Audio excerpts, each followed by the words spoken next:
Hello students, welcome on Vigyanansh.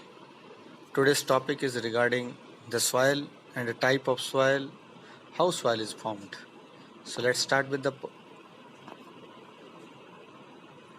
first question. What is soil? अभी आपको question आ जाता है कि soil क्या है. तो अगर आप छोटा लिखना चाहते हैं तो पहली डेफिनेशन आपके सामने ही है. The mixture of rock particles and humus is known as soil. कि जो रॉक पार्टिकल्स हैं और जो ह्यूमस है इनके मिक्सचर को सॉइल कहते हैं. या थोड़ा बड़ा लिखना चाहते हैं तो आप सेकंड लिख सकते हैं कि soil is a natural resource that supports the growth of plants by holding their roots firmly and supplying water and nutrients to them. It is the home of many organisms. तो यहाँ क्या पता लगा है कि जो सॉइल है ये एक प्राकृतिक स्रोत है जो सिर्फ पौधों की ग्रोथ को मेंटेन करके रखता है, क्योंकि ये उनकी जड़ों को मजबूती से मिट्टी में पकड़ लेता है और साथ में ही उनको पानी और लवण न्यूट्रिएंट्स प्रोवाइड करता है, पोषक तत्व प्रोवाइड करता है, देता है. It is a home of many organism. कई तरह के जीव मिट्टी में पाए जाते हैं. ये उनका निवास स्थान है, ये उनका आवास स्थान है. तो ये था what is soil. Second question जो आता है वो आता है हाउ सॉइल इज़ फॉर्म्ड या व्हाट इज़ वेदरिंग. दोनों का आंसर एक ही रहता है. जो मिट्टी है वो कैसे बनती है, मृदा कैसे बनती है. जो रॉक पार्टिकल्स होते हैं, जो चट्टानें होती हैं, इनको हवा, पानी, ग्लेशियर, एनिमल्स या प्लांट्स की रूट तक भी इसको तोड़ देती हैं. उनको तोड़ने के बाद जो छोटे छोटे कण बनते हैं उसी से सॉइल बनती है. तो soil is found by breaking down of rocks by the action of wind, water, ice, temperature and animals. This process is known as weathering. तो ये जो प्रोसेस है उसको बनने की, उसे हम क्या कहते हैं, that is known as weathering. एक ध्यान रखिएगा कि सॉइल का नेचर, कि मिट्टी कैसे बनेगी, कैसा उसका नेचर होगा, कैसा उसका टेक्सचर होगा, ये इस पर डिपेंड करता है कि वो कौन सी रॉक से प्रिपेयर हुआ है. तो that rock is more important and rock decide the nature of the soil.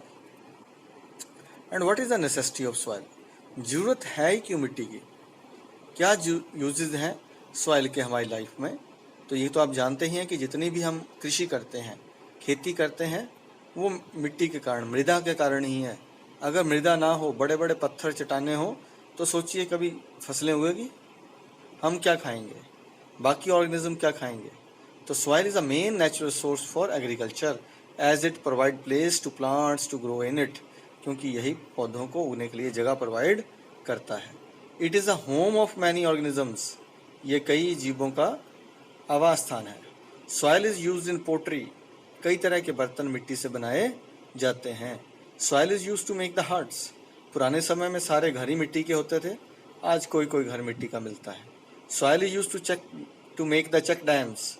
जो पानी है ये ऊपर पहाड़ों से बह के बड़ी तेज़ी से नदियों में आ जाता है और फ्लड हो जाता है. तो जो फ्लड की कंडीशन है उसको कंट्रोल करने के लिए ऊपर की ट्रिब्यूटरीज, जो नाले होते हैं, उनके साइड पे मिट्टी को बांध बना दी जाता ताकि मिट्टी रुक जाए. तो that structure is known as check dams. Soil is used to make the toys. ठीक है, क्या बनाने के लिए, खिलौने बनाने के लिए भी मिट्टी का यूज होता है.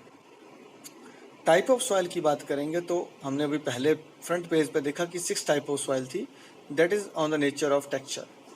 लेकिन जब हम इनका कलर देखते हैं, इसके कणों के साइज़ को देखते हैं, पार्टिकल साइज़ को देखते हैं, तो कई टाइप की सॉइल है. But in the 7th class हमारे पास सिर्फ 3 टाइप की सॉइल का डिस्कशन है, तो हम उसी पे कॉन्सेंट्रेट करेंगे.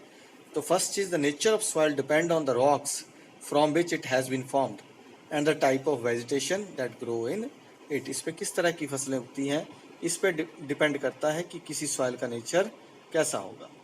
तो 7th क्लास में हम 3 टाइप की स्टडी करेंगे. तो पहला है सैंडी सॉइल. सैंडी सॉइल क्या रहती है, the soil that contain greater proportion of big particles. ऐसी सॉइल जिसमें मोटे मोटे पार्टिकल ज़्यादा होते हैं उसको सैंडी सॉइल कहते हैं. रेतीली मिट्टी जिसको हम कहते हैं, रेत के कण बड़े मोटे होते हैं. तो दूसरी रहती है clay soil. Clay soil contain the greater proportion of fine particle. बिल्कुल छोटे छोटे कण, महीन से कण जो होते हैं, जब वो किसी मिट्टी में पाए जाते हैं तो उसको क्ले सॉइल कहते हैं. तो that was a clay soil. तो आप अंदाजा लगा सकते हैं, मोटे कण ज़्यादा है तो सैंडी सॉइल, बारीक कण ज़्यादा, महीन कण ज़्यादा है तो वो क्ले सॉइल है. हिंदी में इसको मृत्तिका कहते हैं. और लोमी सॉइल. लोमी में दोमट मिट्टी है। दोमट का मतलब है कि सैंडी और क्ले दोनों के ही पार्टिकल्स अप्रॉक्सीमेटली इक्वल साइज में रहेंगे, इक्वल प्रोपोर्शन में रहेंगे। The soil that contain almost equal proportion of fine and big particles, तो ऐसी मिट्टी जो फाइन पार्टिकल और बिग पार्टिकल्स दोनों को लगभग इक्वल प्रोपोर्शन में रखती है, उसको दोमट मिट्टी कहा जाता है। तो ये 3 तरह की सॉइल है। अभी हम इनका कंपैरेटिव अकाउंट स्टडी करते हैं कि क्या क्या रहता है इनके अंदर। तो ये हमारे पास पहला चार्ट रहेगा, सीजन नंबर, फिर हम प्रॉपर्टी देखते हैं, फिर उस प्रॉपर्टी के अंदर sandy soil, then loamy and clay soil में पढ़ेंगे। तो सबसे पहले में है पार्टिकल साइज। अभी पीछे पढ़ के आए, Sandy soil contain big particles in more proportion, तो सैंडी सॉइल में बड़े पार्टिकल ज़्यादा प्रोपोर्शन में होते हैं। Loamy soil contain big particle and fine particle almost in equal proportion, it contain silt and the humus also. तो जो loamy soil है ये दोनों ही, सैंडी सॉइल मतलब बड़े पार्टिकल्स और क्ले सॉइल के फाइन पार्टिकल, दोनों को इक्वल प्रोपोर्शन में रखती है। इसके सिवा इसमें सिल्ट, सिल्ट क्या होती है? गाद। जो पानी के साथ बह के चिकनी मिट्टी आती है उसको गाद कहा जाता है, उसमें ह्यूमस भी होता है, तो वो सब लोमी सॉइल के अंदर मिलता है। Clay soil contain fine particles in more proportion, तो क्ले में जो फाइन पार्टिकल है वो ज़्यादा मात्रा में होते हैं। अब इन पार्टिकल्स के ऊपर ही दूसरा पॉइंट डिस्कस करते हैं, इंट्रा पार्टिकल स्पेस। देखिए जो हमारे पास मोटे कण हैं वो बड़े बड़े होंगे, इसलिए वो एक दूसरे से टाइटली फिट नहीं होते, उनके बीच में जगह ज़्यादा बच जाती है। That's why Sandy particles don't fit so well, so they have large space between them, तो इन पार्टिकल्स के बीच में स्पेस बहुत ज़्यादा होता है। Particles of loamy soil are of medium size, दोनों मिक्स हैं, that's why there space is also medium in between them, तो इसमें मीडियम स्पेस ही दो पार्टिकल्स के बीच में मिलता है। Fine particles fit so well, जो फाइन पार्टिकल्स हैं वो एक दूसरे में बहुत टाइटली फिट हो जाते हैं, सो दे हैव मिनिमम स्पेस, इसलिए उन दोनों के बीच में सबसे कम स्पेस होता है। तो ये ध्यान रखिएगा, सबसे कम स्पेस क्ले सॉइल में, सबसे ज़्यादा सैंडी सॉइल में, और मीडियम स्पेस किस में आ गया? लोमी सॉइल में। अब इसी स्पेस पे एयर होगी, अगर बीच में कणों में खाली जगह तभी तो वहाँ हवा होगी, तो आपके पास आ गया amount of air in soil. Particles have space between them, so maximum amount of air is present in sandy soil, तो सैंडी सॉइल में इसलिए सबसे ज़्यादा क्या रहती है? एयर रहती है। अब मीडियम स्पेस था हमारे लोमी सॉइल में, तो इनमें लेस स्पेस है, that's why the medium amount of air is present in loamy soil. Particles have less space, देखिए यहाँ लेस स्पेस हो गया, that's why there is medium amount of air in loamy soil. Particles have little space, clay soil में space ही little है, that's why they have minimum amount of air in between them. अब यहाँ से क्या समझे आप कि क्ले सॉइल में स्पेस कम इसलिए हवा भी कम, लोमी सॉइल में स्पेस मीडियम इसलिए हवा भी मीडियम, सैंडी सॉइल में स्पेस बहुत ज़्यादा है पार्टिकल्स के बीच में, इसलिए एयर उसमें सबसे ज़्यादा होती है। इसी तरह से अगर हम कुछ और पॉइंट्स को देखते हैं तो वाटर परकोलेशन रेट, कि उसके अंदर पानी कितनी तेज़ी से घुसता है, फिर उसी प्रॉपर्टी के ऊपर इंट्रा पार्टिकल डिस्टेंस के ऊपर बात करेंगे। अब हमने देखा कि सैंडी सॉइल के पार्टिकल बड़े दूर थे, उनके बीच में स्पेस बहुत ज़्यादा था। अगर स्पेस ज़्यादा था तो नेचुरली पानी भी उसमें बड़ी तेज़ी से अंदर हो जाएगा, राइट। लोमी सॉइल में स्पेस कम था इसलिए स्पीड वहाँ थोड़ी मीडियम होगी, और क्ले सॉइल में स्पेस लिटिल था तो उसमें स्पीड भी क्या रहेगी? मिनिमम रहेगी। पर लिखेंगे कैसे? Particles have space between them, so maximum water percolation rate is present in sandy soil, तो मैक्सिमम वाटर परकोलेशन कहाँ मिली? सैंडी सॉइल में। पार्टिकल्स हैव लेस स्पेस, इसमें स्पेस लेस है, so medium water percolation is present in the loamy soil, तो जो आपकी loamy soil होती है उसमें मीडियम वाटर परकोलेशन रेट रहता है। In the case of clay soil there is little space, that's why they have minimum water percolation rate, इसलिए इनमें मिनिमम वाटर परकोलेशन रेट रहता है। And then the water holding capacity, कि कौन सी मिट्टी अपने अंदर ज़्यादा पानी को स्टोर करके रखती है। अब देखिए रेत के कण दूर हैं तो उस बेचारा स्टोर भी क्या करेगा, जितना पानी आता है उतनी जल्दी निकल जाता है, इससे रेत बड़ी जल्दी सूख जाता है।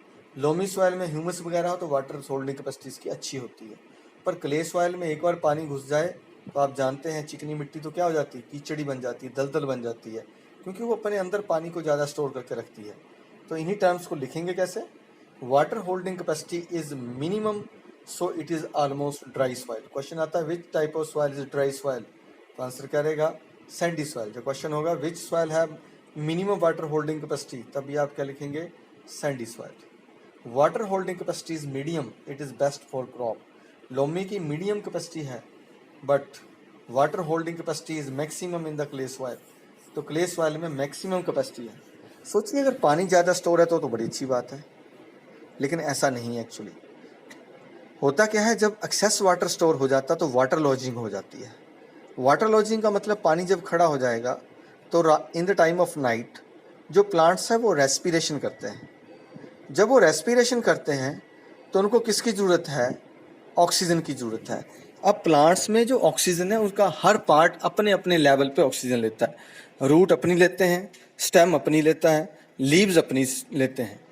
दैट्स वाई अब प्रॉब्लम क्या खड़ी हो गई कि जब लोअर पोर्शन को, रूट्स को पानी के कारण क्या नहीं मिला, जब पानी के कारण उनको वाटर नहीं मिला तो वो उनकी जड़ें सड़ जाती हैं। तो इसी कंडीशन को वाटर लॉजिंग कंडीशन कहते हैं। तो इसलिए ज़्यादा वाटर होल्डिंग कैपेसिटी भी क्या हो जाती है, वो नुकसानदायक होती है।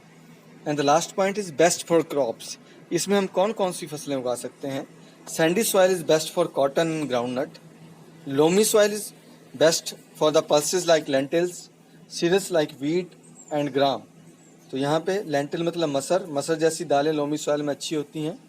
गेहूँ बहुत अच्छी होती है इसके अंदर, चने बहुत अच्छे होते हैं।